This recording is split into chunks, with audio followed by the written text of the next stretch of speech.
പരിശുദ്ധ ഇസ്ലാമിനെ നശിപ്പിക്കാൻ വേണ്ടി വന്നിട്ട് തറാവീഹിന്റെ 12 പലക മുറിക്കുമ്പോ അതേ ജുമാ ഖുതുബയുടെ ശർത്തായ അറബി, ആ അറബി ഭാഷ എന്ന മഹത്വം ഒഴിവാക്കുമ്പോ അങ്ങനെ ഓരോന്നും മുറിച്ച് ഈ ദീനിനെ മുറിച്ച് കഷ്ണിക്കുമ്പോ നോക്കി നിന്നാൽ ഈ കപ്പലുണ്ടാകൂല.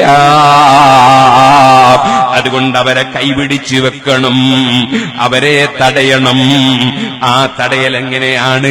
ശരിയായ ആശയം ജനങ്ങൾക്ക് എത്തിച്ചു കൊടുത്തുകൊണ്ടാണ്. അതിനാണ് അംറു ബിൽ മഅറൂഫ് നഹ്യുൻ അനിൽ മുൻകർ എന്ന് പറയുന്നത്.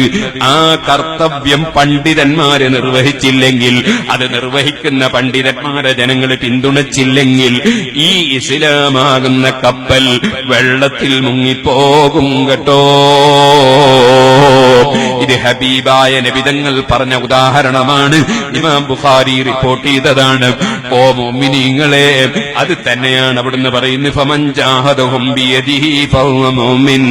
ഈ പുത്തൻ ആശയം കൊണ്ടുവന്നിട്ട് ദീന് നശിപ്പിക്കുന്ന കക്ഷികൾ അവരെ പ്രവർത്തനം നടത്തുമ്പോ അവർക്കെതിരെ കൈകൊണ്ട് സമരം വേണം. കൈകൊണ്ടുള്ള സമരമാ ലേഖനം എഴുതല്, കൈകൊണ്ടുള്ള സമരമാ പോസ്റ്റർ ഒട്ടിക്കല്, കൈകൊണ്ടുള്ള സമരമാ പൈസ കൊടുക്കല്, കൈകൊണ്ടുള്ള സമരമാണ് സുഹൃത്തുക്കളെ പ്രസംഗിക്കുമ്പോൾ കൈ ഉയർത്തുന്നത്. SSF സിന്ദാബാദ് എന്ന് കൈ ഉയർത്തും. കൈകൊണ്ടുള്ള സമരമാ.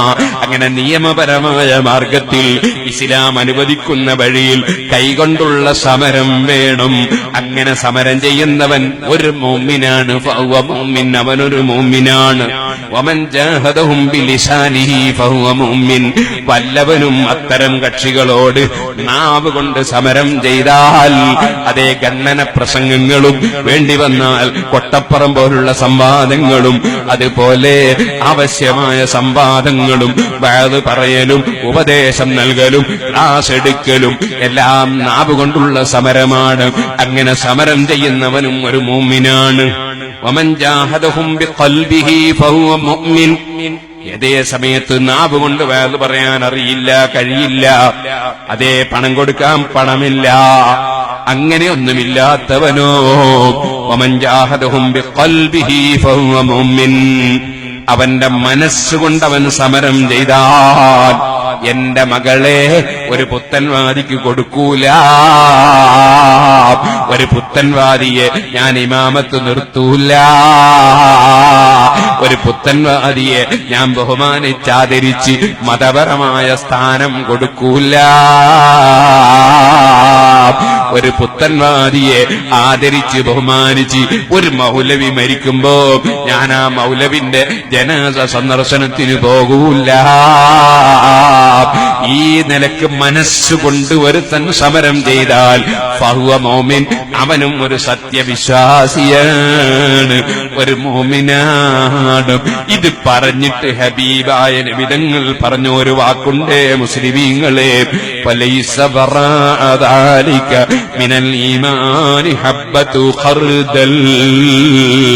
ഇനി അതിനും ഒരുത്തൻ തയ്യാറില്ലെങ്കിൽ അവൻ കൈകൊണ്ട് സമരത്തിനില്ല, നാവ് കൊണ്ട് സമരത്തിനില്ല, മനസ്സുകൊണ്ട് ഈ പുത്തൻവാദിയെ വെറുക്കാനുമില്ല.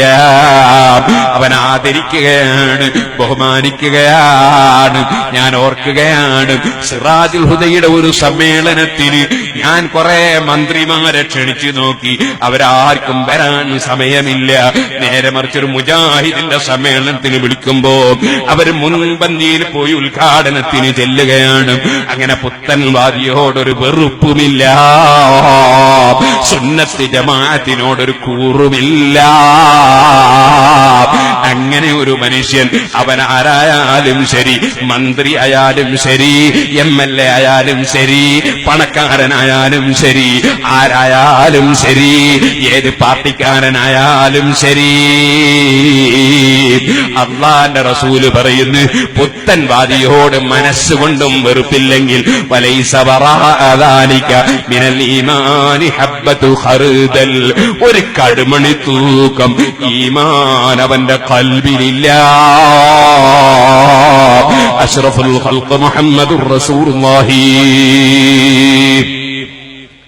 ഇമാം മുസ്ലിം റളിയല്ലാഹു അൻഹു റിപ്പോർട്ട് ചെയ്ത സഹീഹായ ഹദീസാണ്. മുസ്ലിമീങ്ങൾ നല്ല ഗൗരവത്തോടെ മനസ്സിലാക്കണം. വളരെ ഗൗരവത്തോടെ മനസ്സിലാക്കണം. സുന്നത്ത് ജമാഅത്തിന്റെ വിരോധികളോട് നമ്മുടെ മനസ്സിൽ അങ്ങേയറ്റത്തെ അകൽച്ച ഉണ്ടായേ പറ്റൂ, എന്നാലേ മുഅ്മിനാവൂ എന്ന് ഞാനല്ല പറഞ്ഞത്. മനസ്സിന്റെ ഉള്ളിലെ ഈമാൻ നോക്കി പറയാൻ അള്ളാഹു നിശ്ചയിച്ച നേതാവായ മുഹമ്മദുർ റസൂലുള്ളാഹി. സുഹൃത്തുക്കളെ, അതുകൊണ്ട് ഗൗരവം കാണും. ഖിയാമത്ത് പടച്ചവന്റെ കോടതിയിലെത്തിയിട്ട് ഞങ്ങളൊക്കെ കടുത്ത ചൂടിൽ വെള്ളം കിട്ടാതെ വിഷമിക്കുമ്പോ കാന്തപുരം ഉസ്താദ് വരുന്നു കേട്ടു, പേരോട് വരുന്നു കേട്ടു. ഞങ്ങളൊക്കെ പോയിട്ട് ഇങ്ങനെ വയലിലിരുന്ന് വെയിൽ ചൂടത്ത് ഇങ്ങനെ പാടിയിരുന്നു. എന്നിട്ട് ഞങ്ങൾക്കതൊന്നും പറഞ്ഞു തന്നിട്ടില്ല എന്ന് പടച്ചവന്റെ കോടതി പറയണ്ട. ഞങ്ങളെ ഉത്തരവാദിത്വം ഞങ്ങൾ നിർവഹിച്ചിരിക്കും.